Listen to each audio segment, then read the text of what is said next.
Hi, this is Kim with Scholarly Pursuits. Today, my dad and I traveled to Beckley, West Virginia to visit a real coal mine. Now, it's no longer working, but we had the best tour guide. His name was Kurt. He had been a miner for 25 years, and you're going to hear him in a few minutes sing a Tennessee Ford song, 16 tons. You load 16 tons, and what do you get? Another day older and deeper in debt. St. Peter, don't you call me, cause I can't go. I owe my soul to the company store. I was born one morning in the pouring rain. Fighting and trouble were my middle name. One fist of iron and the other of steel. If the right one don't get you, then the left one will. 16 tons. Now, I want you to experience the tour like we did, so I'm not going to do a lot of talking, but the museum is open from April to November, 10 a.m. to 5 p.m. Forge along the James River in Virginia. In those early days of coal mining, before they would send the coal miners into the mine to work, they would send somebody else in early before the coal miners went in to check it for safety. In those early days, they used torches and candles to light their way through the coal mine. Hopefully your coal mine would be ventilated. And to ventilate a coal mine back then, they would mine in 100 feet or so, then mine right out to the outside. They built a furnace right there, and the updraft of that furnace would cause air to flow through the coal mine. But they had to deal with a very dangerous gas called methane. Methane seeps right out of the coal while you're mining. It's lighter than the other gases, so it travels to the top. Now, you're coming in with a torch or a candle, or later on a thing called a teapot that we have here. And those are all open flames, and they're up near the top. So, you've got methane up there, and you've got an open flame. Obviously not a good combination. We had a lot of coal mine explosions way back in those earlier years. We had ignitions as well. Even right, cute, huh? Okay. In 1900, a different type of light came along. It was called a carbide light, and it works off the chemical carbide. Carbide simply looks like little pieces of gravel. If you add water to carbide, it gives off the flammable gas acetylene. Now here we have some carbide.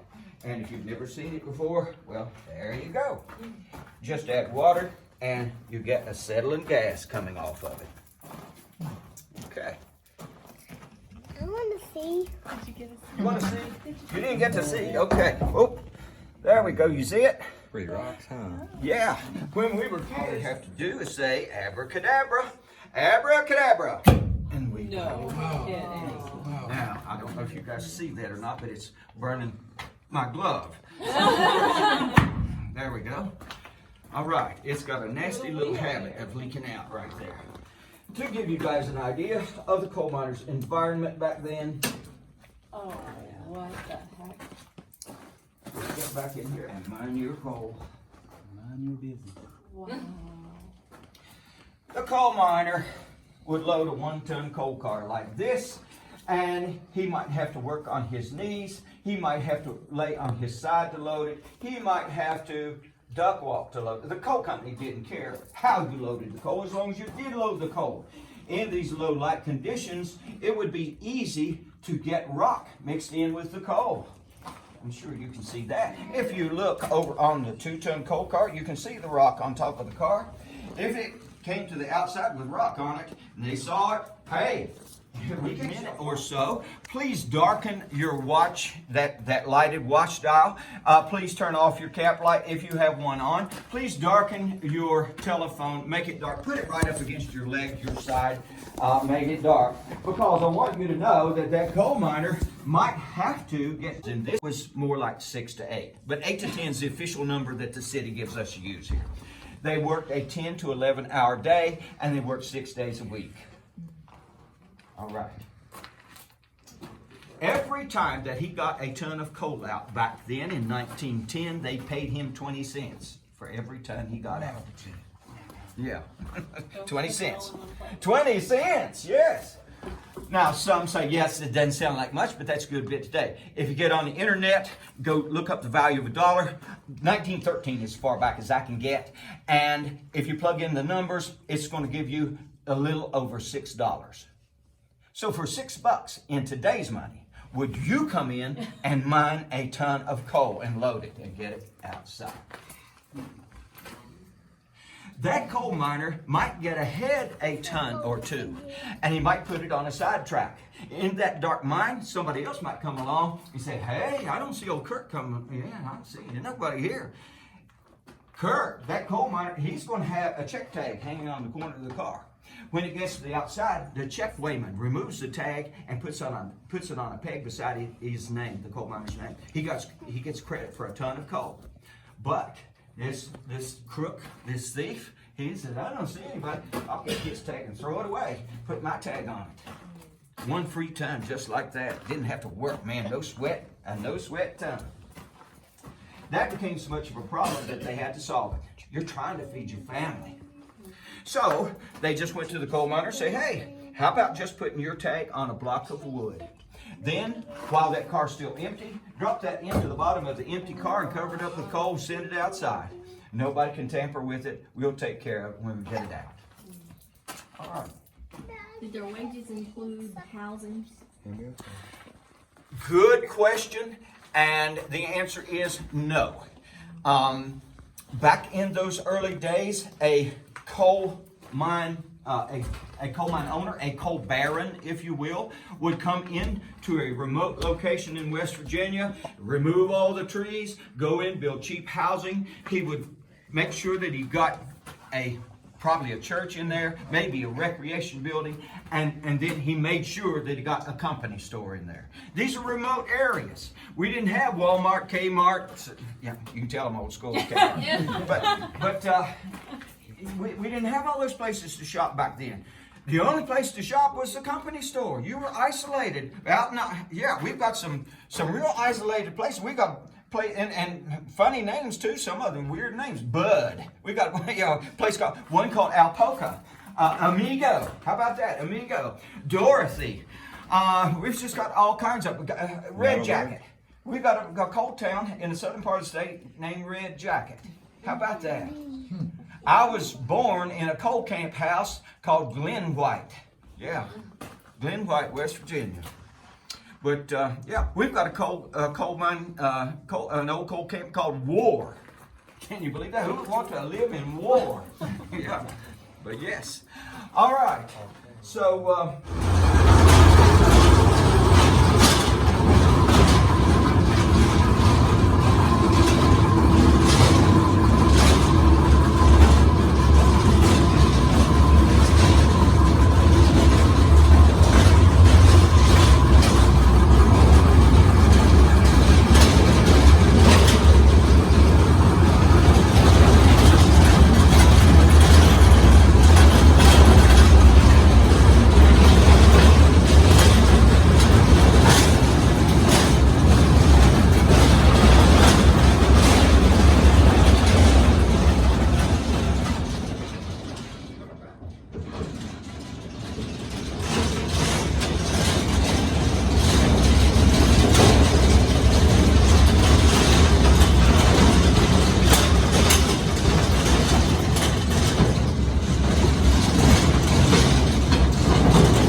The answer to that is we open on April 1st.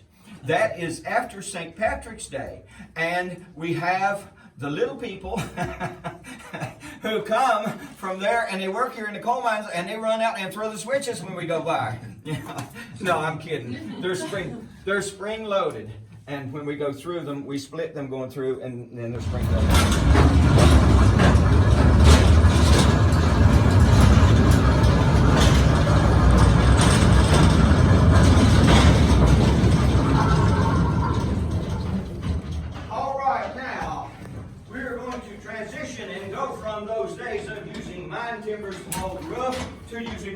results. And we go from the days of using a pick and shovel and a coal drill to using electric drills, hydraulic drills and electric, and a Goodman cutting machine. But before I start in on that, I want to cover a situation that an old coal miner might have, and I don't know if I told you or not, we believe this coal mine covers about 8 miles. We maintain 1,500 feet. My dad also worked I was a coal miner, my dad was a coal miner, all my uncles were coal miners, all my neighbors were coal miners. Yeah, and I was born in a coal camp house, so hopefully I'll qualify. But in those early days, a miner might be back in the mine. He might have to move a considerable distance. The mine where my dad worked, Slab Fork number 8 at Slab Fork, West Virginia, and that's where Bill Withers, the singer, came from. I asked him when I was a teenager, how far back in there are you guys? And he said, we're about 7 miles back in there right now. So you might have an old timer in those early days who had to go from one place to another on his hands and knees. That's not going to be very good, is it? But if he happened to have one of these things, couldn't he be happy? What's that look like? Yes. Yes. The skateboard to the rescue. Yes. It is a mine scooter, a rail scooter. It has wheels that are made to ride the rails. And then all you have to do is put it down on the track. You could even take your lunch bucket with you. Put it right there. Put your leg up there. Pin it with your knee. And use your other leg to propel yourself down the track. Yes. You can just see those old timers going, woo, yeah, zing. But yeah, I was told it was a pretty smooth ride. You know? I mean, I don't know. I haven't tried it. I've been thinking about it, but not today. Okay.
Huh?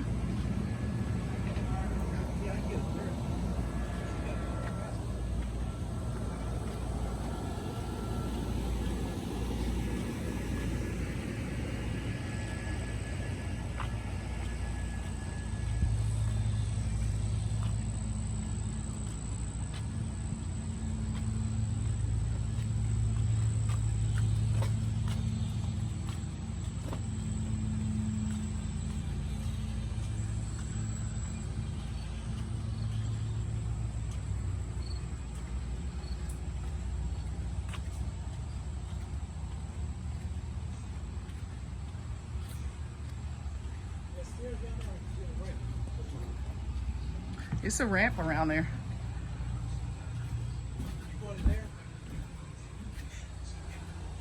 This is a miner's house. How you doing? Hi, how you doing? Good so far. Welcome to the coal miner's house. Are you the tour? Yes. Are you doing? Oh, perfect.